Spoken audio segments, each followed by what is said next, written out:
my soul, the lifter of my head. Only you, the one who breaks my chains and wipes away my sins. With you. Shalom, Bapak Ibu yang kekasih di dalam Tuhan Yesus Kristus. Saya percaya Bapak Ibu semua yang ada pada saat hari ini, baik yang ada di rumah dimanapun berada, selamat merayakan hari Pentakosta. Biarlah lewat perayaan hari Pentakosta kita semakin mengalami pengubahan dalam kehidupan kekristenan kita. Puji nama Tuhan. Bapak Ibu yang kekasih di dalam Tuhan Yesus Kristus, kebenaran firman Allah pada saat pagi ini bertemakan hari Pentakosta membawa perubahan. Pentakosta adalah hari raya umat Yahudi yang diadakan 50 hari setelah Paskah. Pentakosta atau hari ke-50 dalam perjanjian lama adalah hari raya 7 minggu. Itu terdapat di dalam Imamat. Kalau Bapak Ibu baca nanti setelah ibadah, Imamat pasal 23 ayat 15 sampai ayat 21.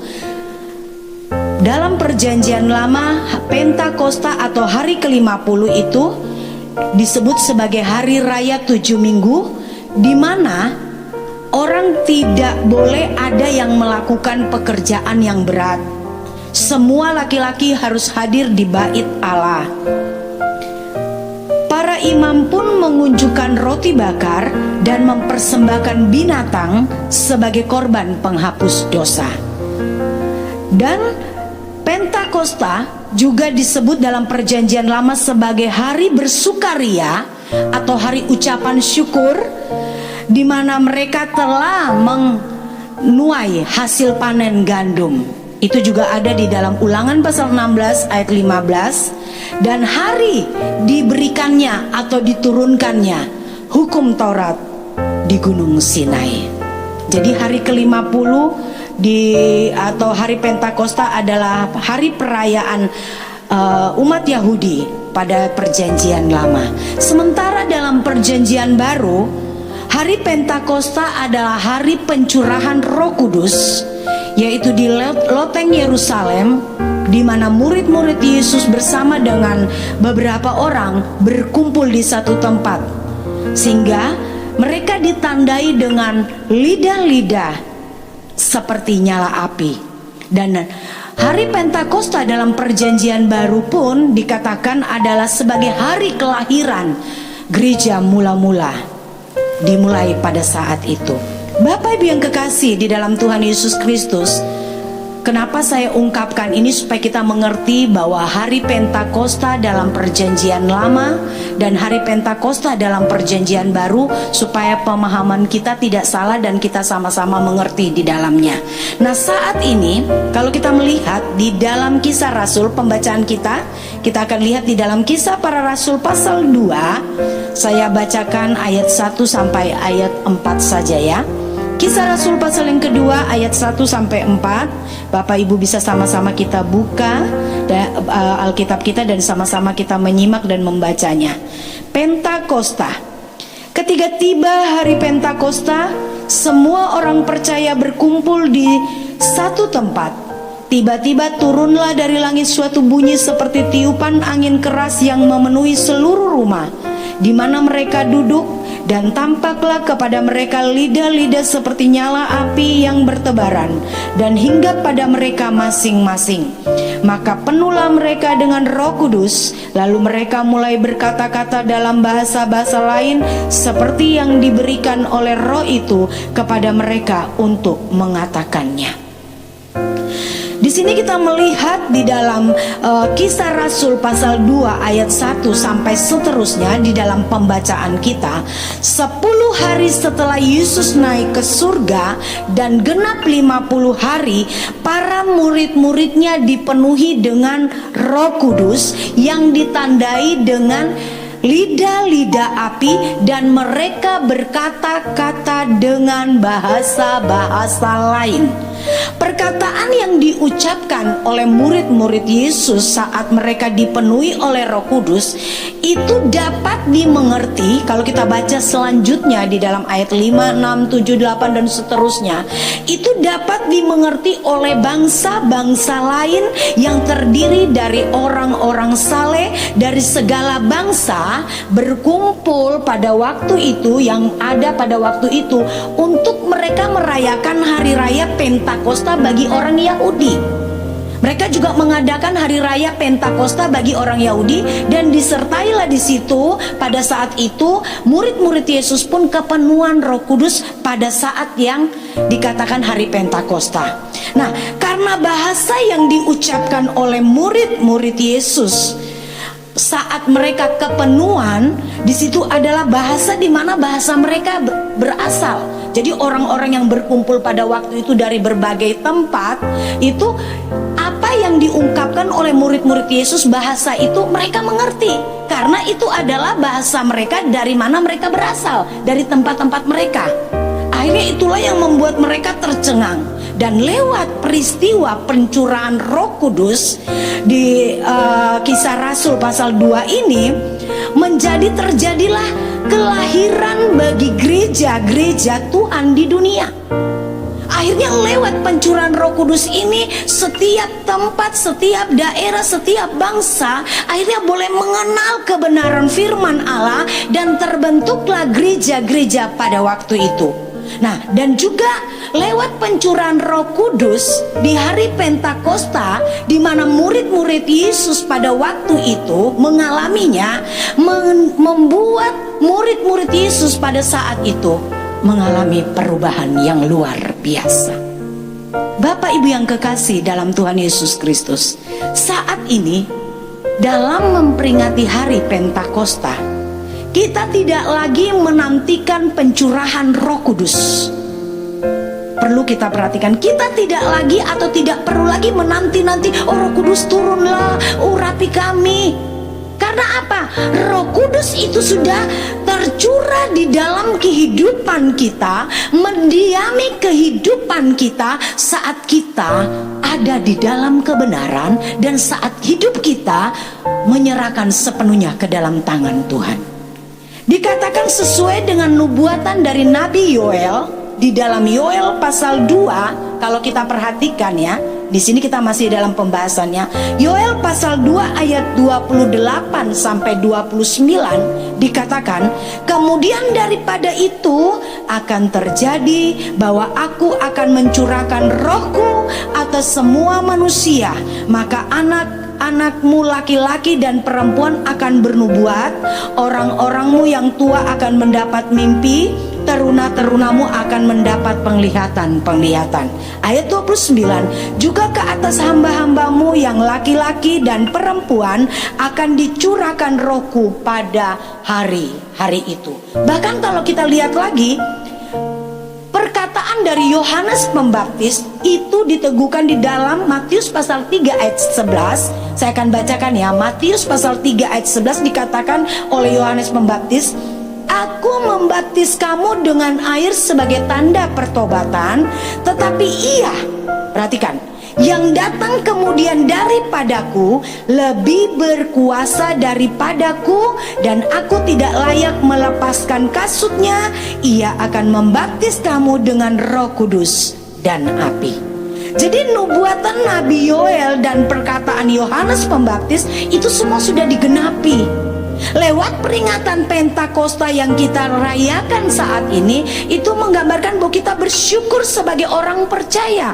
Roh Kudus berdiam di dalam diri kita dan memampukan kita untuk terus hidup di dalam kebenaran, dan senantiasa kehidupan kita, kekristenan kita, lewat Roh Kudus yang berdiam di dalam diri kita, kita akan dimampukan untuk terus mengalami perubahan hari demi hari di dalam kehidupan kita.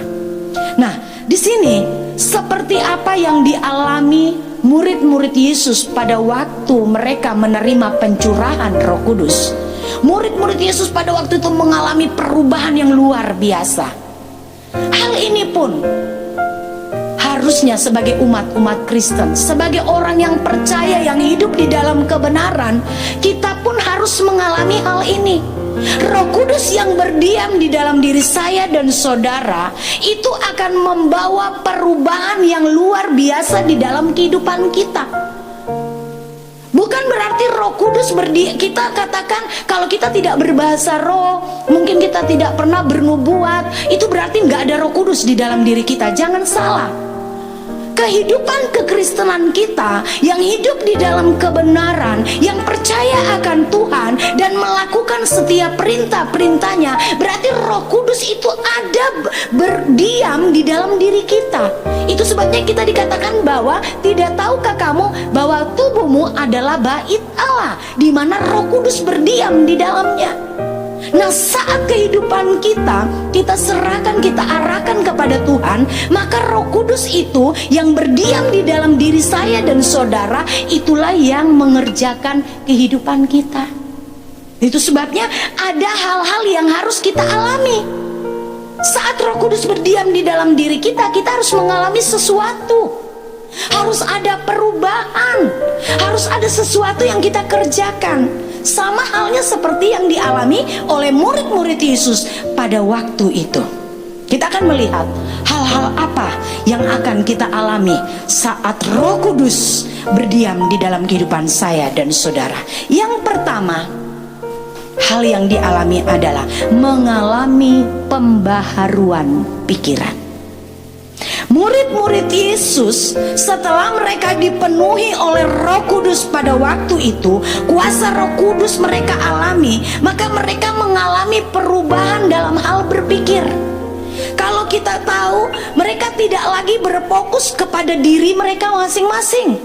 Mereka tidak lagi mengarahkan kehidupan mereka hanya untuk kepentingan mereka.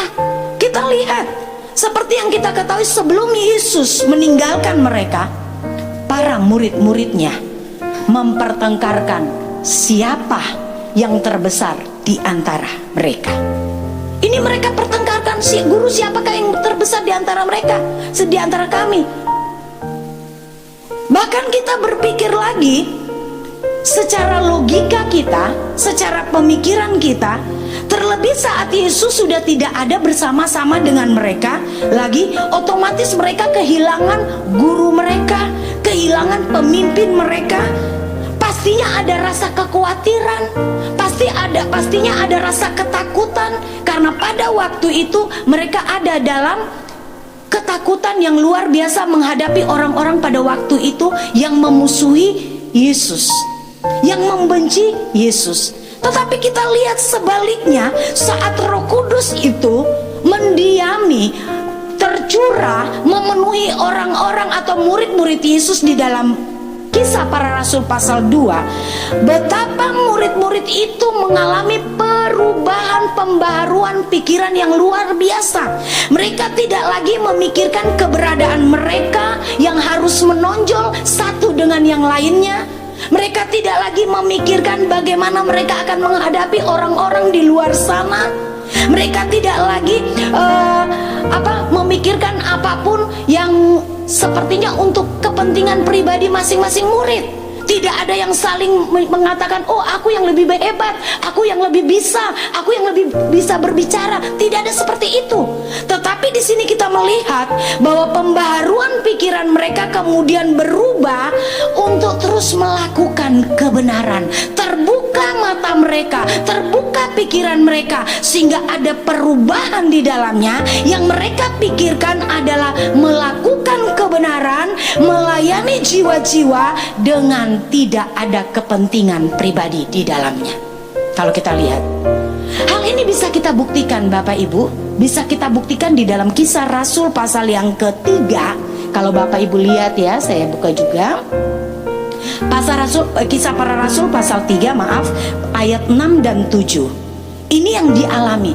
terjadinya pembaharuan pikiran dari murid-murid Yesus. Ayat 6 dan 7 saya akan bacakan. Tetapi Petrus berkata, emas dan perak tidak ada kepadaku, tetapi apa yang kupunyai kuberikan kepadamu. Demi nama Yesus Kristus orang Nazaret itu, berjalanlah. Lalu ia memegang tangan kanan orang itu dan membantu dia berdiri. Seketika itu juga kuatlah kaki dan mata kaki orang itu. Kita perhatikan di dalam ayat ini, bahwa dari ayat ini kita bisa melihat bahwa murid-murid Yesus, yaitu Petrus dan Yohanes, dalam pelayanannya memiliki pikiran dan hati yang tulus. Kita lihat, kalau kita baca seterusnya di dalam ayat ini, di dalam ayat 12 dan ayat 16 ya, saya bacakan. Petrus melihat orang banyak itu lalu berkata, hai orang Israel, mengapa kamu heran tentang kejadian itu, dan mengapa kamu menatap kami seolah-olah kami yang membuat orang ini berjalan karena kuasa atau kesalehan kami sendiri. Ayat 16, dan karena kepercayaan dalam nama Yesus, maka nama itu telah menguatkan orang yang kamu lihat dan kamu kenal ini, dan kepercayaan itulah yang memberikan kesembuhan kepada orang ini di depan kamu semua. Luar biasa Bapak Ibu, bahwa Yohanes, Petrus, kita tahu Petrus itu adalah orang yang meledak-ledak, yang ingin lebih tampil, yang ingin mencari perhatian. Pada waktu Yesus masih bersama-sama dengannya, kita lihat Petrus itu adalah orang yang suka cari perhatian, meledak-ledak dalam berbicara. Tapi di dalam ayat ini kita melihat betapa perubahan, pembaharuan pemikiran daripada Petrus dan Yohanes itu terlihat.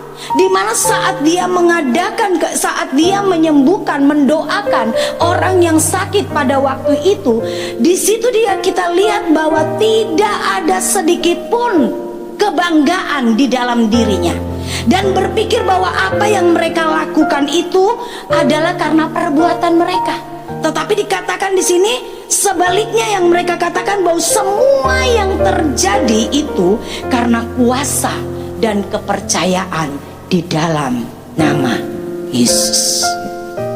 Di sini perlu kita lihat bahwa Roh Kudus yang berdiam di dalam diri seseorang mampu mengubahkan pola pikir kita, mampu mengubahkan pola pikir daripada murid-murid Yesus pada waktu itu. Mereka yang tadinya ingin menonjol, ingin lebih lebih besar, mereka yang maunya sepertinya ingin menjadi yang terbesar di antara murid-murid pada waktu itu. Tetapi karena Roh Kudus yang berdiam di dalam diri mereka, membuat apa yang mereka lakukan, mereka katakan bukan mereka yang lakukan, tetapi karena kuasa Tuhan. Hal ini pun harus kita alami sebagai orang-orang yang percaya. Hal ini pun yang harus kita pahami. Kita harus memahami kebenaran sehingga pola pikir kita akan berubah. Saat kita hidup di dalam kebenaran firman Allah, Roh Kudus ada berdiam di dalam diri kita. Itu berarti kita mengalami perubahan pola berpikir kita. Dengan memiliki pikiran dan perasaan Kristus, ini berarti apa yang kita pikirkan, apa yang kita lakukan, apa yang kita rasakan, itu harus seirama dengan perasaan dan pikiran Tuhan. Arti katanya apapun itu tidak akan pernah mempengaruhi kehidupan saya dan saudara. Roh Kudus yang berdiam di dalam diri kita akan mengubahkan pola pikir kita, karena pengetahuan kita akan kebenaran firman itu membuat kita senantiasa berjuang hari demi hari untuk terus memiliki pikiran dan perasaan Kristus. Memang kita katakan itu tidak mudah, pastinya tidak mudah. Saya pun yang berbicara pada saat pagi ini, Bapak Ibu, tetap terus berjuang. Tidak mudah untuk mengenakan pikiran dan perasaan Kristus. Cara berpikir kita harus kudus, perasaan kita harus kudus, tindakan kita pun harus kudus. Kekudusan ini bukan karena dilihat oleh orang lain, tetapi mata Tuhan terus melihat kehidupan kita. Itu yang membuat kita menjadi takut di dalamnya. Ini adalah bagian pertama. Jadi lewat kita dipenuhi dengan Roh Kudus, Roh Kudus ada menguasai kehidupan saya dan saudara, kita pun mengalami pembaruan pikiran. Mari, biarlah Roh Kudus yang berdiam di dalam diri saya dan saudara. Itu kita akan mengalami pembaruan pikiran dari hari ke hari, sehingga apapun yang terjadi dalam kehidupan kita tidak akan pernah merusak pikiran kita, tidak akan pernah merusak hati kita, dan tidak akan pernah merusak setiap perbuatan dan kelakuan kita. Karena apa? Kita mau berjuang untuk mengenakan pikiran dan perasaan Kristus. Yang kedua, apa yang kita alami saat Roh Kudus itu mendiami kehidupan kita? Roh Kudus berdiam di dalam diri kita. Ada keberanian. Ini yang kedua. Ada keberanian saat Roh Kudus menguasai kehidupan orang percaya, maka orang tersebut tidak lagi memiliki roh ketakutan. Tetapi sebaliknya, yang ada ialah roh keberanian, roh yang menyala-nyala, ada gairah atau semangat yang luar biasa terjadi dalam diri kita atau dalam diri seseorang. Sama halnya yang terjadi di dalam diri murid-murid Yesus pada waktu itu. Kalau kita melihat di dalam Kisah Para Rasul 2 ayat 13 sampai ayat 21, Petrus benar-benar mengalami perubahan yang luar biasa. Dia berani menegur orang-orang yang ada pada saat itu, saat orang-orang itu mengatakan bahwa mereka mabuk oleh anggur. Bahkan lewat firman-Nya, lewat khotbahnya, Petrus bisa membawa jiwa-jiwa itu. Akhirnya jiwa-jiwa itu dibaptis sebanyak 3.000 orang. Bayangkan saudara, ini lewat apa? Lewat perubahan. Ada keberanian di dalam diri Petrus untuk menyatakan kebenaran.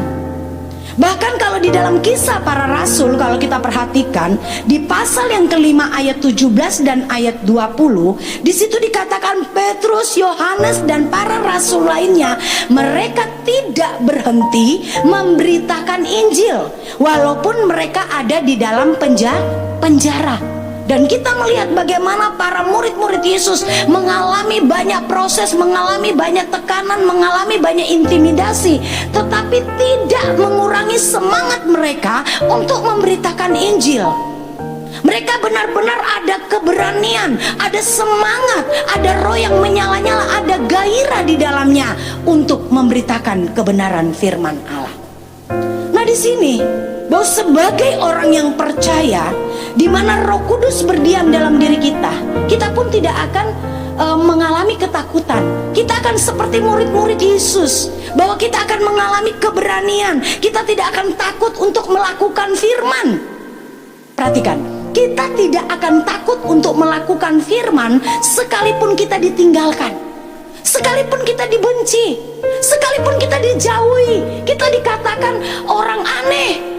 Mungkin teman-teman kita yang tadinya suka dengan kita, suka ngobrol dengan kita, tetapi saat kita sudah berdiam di dalam kebenaran, hidup di dalam kebenaran, dan kita berani menyatakan suatu kesalahan, orang lain sudah mulai menjauhi kita, mengatakan kita sok kuduslah, sok rohanilah, dan sebagainya. Tetapi mari, kita jangan takut ditinggalkan. Kita jangan takut untuk dibenci. Karena apa?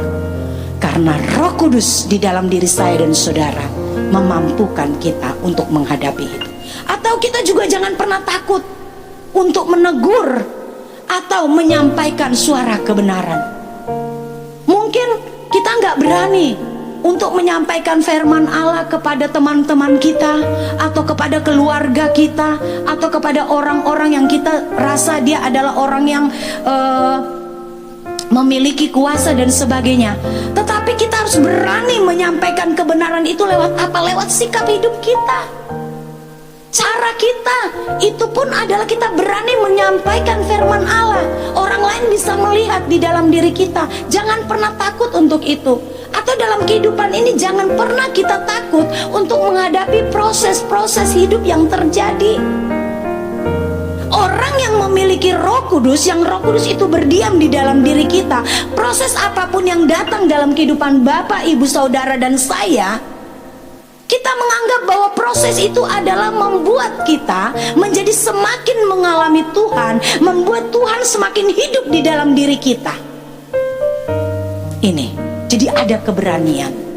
Jadi Roh Kudus berdiam di dalam diri kita, membuat kita berani untuk menyatakan kesalahan, berani mengatakan tidak pada hal-hal yang tidak benar. Jangan takut, sekalipun orang menjauhi kita, sekalipun orang membenci kita, tapi saat itu tidak benar, kita harus katakan itu tidak benar. Puji nama Tuhan. Di dalam 2 Korintus 3 ayat 17 katakan, sebab Tuhan adalah roh, di mana ada roh Allah, di situ ada kebenaran. Jadi kita nggak perlu takut, karena di mana roh Allah berdiam, di situ ada kebenaran. Sekalipun keadaannya sulit, sekalipun dalam keadaan yang genting sekalipun, dalam keadaan yang kita tidak berdaya, tapi di mana ada roh Allah, di situ ada kebenaran. Kita tidak usah takut. Yang ketiga, ini yang terakhir. Apa yang kita alami saat roh Allah berdiam di dalam diri kita? Yang kita alami, ada buah yang dihasilkan. Ini penting. Kebanyakan orang Kristen saat-saat ini mengejar kepenuhan Roh Kudus. Itu tidak salah. Dengan mereka bisa berbahasa roh, kepenuhan Roh Kudus mereka anggap lewat cara berbahasa roh saja, sehingga membuat seseorang merasa bangga, merasa rohani, dan merasa dipakai Tuhan dengan luar biasa apabila mereka bisa berbahasa roh, bisa bernubuat, bisa menghadapi penglihatan. Itu tidak salah, karena itu adalah karunia-karunia roh. Itu tidak salah. Tetapi yang menjadi salah saat seseorang hanya mengejar untuk mengalami kepenuhan Roh Kudus dengan cara berbahasa roh. Ini yang salah. Karena tidak semua orang bisa dikasih karunia untuk hal-hal yang demikian. Nah, yang terbaik sebenarnya sebagai orang Kristen, sebagai orang yang dipenuhi dan mendiami kuasa Roh Kudus di dalam diri kita, sebagai orang percaya, maka yang perlu adalah buah-buah yang didapat, yang ada, yang bisa dilihat dan bisa dinikmati oleh orang lain. Ini yang penting. Mau kita setiap hari berbahasa roh dari pagi sampai sore, tetapi kalau tidak ada buah dari situ, orang lihat tidak baik, orang lihat tidak ada berkat di dalamnya, maka kita akan menjadi batu sandungan. Contoh seperti yang dialami oleh Yesus, kalau kita perhatikan di dalam Matius, Bapak Ibu ya, Matius pasal 21, bisa buka Matius pasal 21 ayat 18 dan ayat 19. Di mana pada saat itu Yesus sedang melakukan perjalanan untuk kembali ke kota. Nah, saat dalam perjalanan itu Yesus merasa lapar. Yesus melihat ada pohon ara, di mana pohon ara itu lebat daunnya, tetapi saat Yesus periksa, saat Yesus lihat, kok tidak ada buah pada pohon ara itu. Padahal kita ketahui ciri pohon ara adalah apa? Ciri dari pohon ara, daunnya lebat, maka buahnya juga akan sama-sama bermuncul, atau ada buah dan daunnya itu muncul bersamaan. Atau walaupun daunnya tidak ada, tetapi buahnya itu akan tetap ada. Itu ciri dari pohon ara. Tetapi di sini berbanding terbalik. Kalau kita melihat, Yesus dalam ayat ini melihat pohon ara yang begitu lebat, daunnya rimbun atau dikatakan subur, tetapi di situ Yesus tidak menemukan satu buah pun di pohon itu. Akhirnya apa yang terjadi? Yesus mengutuk pohon itu, dan pohon itu pun menjadi apa? Saat murid-muridnya melihat, pohon itu menjadi kering pada waktu mereka melihat pada hari selanjutnya. Ini menggambarkan apa? Bahwa kehidupan kekristenan kita perlu ada buah. Buah-buah buah-buah roh, buah-buah yang bisa dinikmati. Sama seperti Yesus melihat pohon ara itu, dia ingin menikmati buah itu, tetapi saat dia melihat tidak ada buah yang dia dapati, sehingga Yesus mengutuk pohon itu untuk tidak menghasilkan buah lagi. Kehidupan saya dan saudara, tidak penting apa yang menjadi jabatan kita. Baik mungkin kita tidak melayani di atas mimbar, atau mungkin kita dalam kehidupan kita tidak seperti orang-orang lain. Saat kita berdoa, mungkin Bapak Ibu katakan, kok saya Roh Kudus itu kok nggak pernah bekerja di dalam diri saya ya, kok saya nggak pernah berbahasa roh ya. Tidak penting untuk itu yang saudara harus pikirkan. Tetapi percayalah, saat hidupmu di dalam kebenaran, Roh Kudus mendiamimu, ada di dalam kehidupanmu, maka Roh Kudus itu memampukan engkau untuk hidup di dalam kebenaran, dan di dalamnya ada buah yang dihasilkan. Buah-buahnya apa? Sudah tidak asing lagi, yaitu dalam Galatia pasal 5 ayat 22 dan 23, yaitu apa? Kasih, sukacita, damai sejahtera, kesabaran, kemurahan, kebaikan, kesetiaan, kelemah lembutan, dan penguasaan diri. Buah-buah inilah yang harus ada di dalam kehidupan kita sebagai orang percaya, sebagai orang yang mengaku Roh Kudus berdiam di dalam diri kita. Hasil dari kita mengenal kebenaran, hidup di dalam kebenaran, Roh Kudus berdiam di dalam diri kita, maka kehidupan kita akan menghasilkan buah. Arti katanya, kehidupan kekristenan kita harus bisa berdampak bagi orang lain. Ada penguasaan diri, mampu menghadapi segala perkara, sabar walaupun menghadapi tekanan, walaupun menghadapi situasi kondisi yang tidak baik, tetap harus sabar. Itu adalah buah roh. Dengan demikian, Roh Kudus tercurah di dalam kehidupan kita akan membuat kita mengalami perubahan hari demi hari. Demikianlah Bapak Ibu yang kekasih di dalam Tuhan Yesus Kristus. Biarlah kebenaran firman Allah pada saat hari ini kita mau belajar bahwa lewat kita memperingati hari Pentakosta, mengingatkan saya dan saudara bahwa Roh Kudus yang ada di dalam diri kita mendiami kehidupan kita, mengajar kekristenan kita untuk terus mengalami perubahan hari demi hari dalam hidup ini, yaitu mengalami pembaruan pikiran dengan mengenakan pikiran dan perasaan Kristus. Ada keberanian di dalam diri kita untuk mengatakan tidak pada dosa. Ada keberanian di dalam diri kita untuk menghadapi setiap proses-proses kehidupan kita. Dan yang ketiga, ada buah yang kita hasilkan saat Roh Kudus berdiam di dalam diri saya dan saudara. Kita mengalami kehidupan perubahan hari demi hari, maka ada buah-buah yang dihasilkan, yang bisa dinikmati oleh orang sekitar kita. Mungkin dari keluarga kita, mungkin dari keluarga besar kita, bahkan orang lain di luar lihat. Ada buah, ada dampak, ada sesuatu yang orang lihat dalam diri kita, yang membuat orang lain pun akan mengenal Yesus, yang akan sungguh-sungguh mengenal kebenaran, karena dia melihat saya dan saudara. Puji nama Tuhan. Bapak Ibu yang kekasih dalam Tuhan Yesus Kristus, mari kita terus tetap bersemangat berjuang dalam kehidupan ini untuk terus mengalami perubahan hari demi hari. Proses perjuangan kita bukan 1 tahun, bukan 2 tahun, tetapi seumur hidup kita.